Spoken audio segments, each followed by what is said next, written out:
प्रवृत्तिं च निवृत्तिं च कार्याकार्ये भयाभये बन्धं मोक्षं च या वेत्ति बुद्धिः सा पार्थ सात्विकी.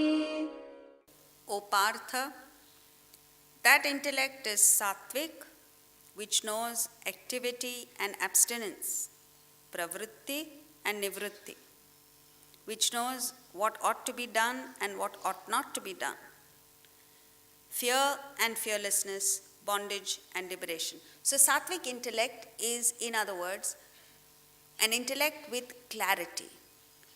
See, it's like this. When you go to Delhi in winter, they say flights are cancelled, flights get delayed. Why? Because there's fog.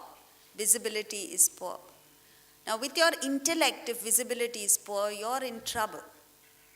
Because as human beings, it's the intellect that determines whether you're going to be successful in life, whether you're going to be happy in life. Everything that happens to you depends on that intellect, because as human beings, we have two outstanding gifts denied to all other species, and they are choice of action and intellect. So you are endowed with this choice of action right from birth. And as you grow, you are supposed to develop the intellect. Choice is given. Intellect needs to be developed. Now you find modern life is designed such that you get every other information except reinforcement of the intellect. So you grow and you make choices with either a poorly developed intellect or no intellect at all. And therefore it is that we're making the wrong choices. Now this intellect must be clear. If there is fog in the intellect, there's confusion in the intellect, then you are led astray. So sattvic intellect is that which knows pravritti and nivritti.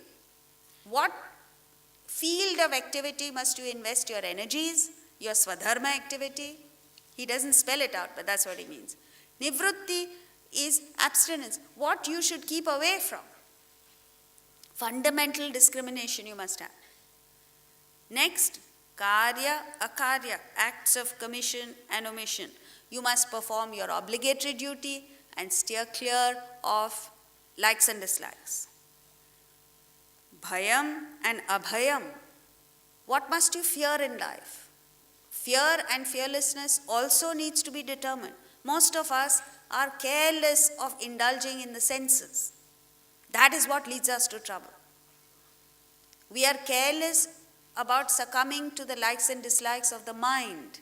And yet, throughout, in 4 places in the 3rd chapter and throughout the Gita, he is constantly telling us, beware of this desire of your mind, which is your greatest enemy.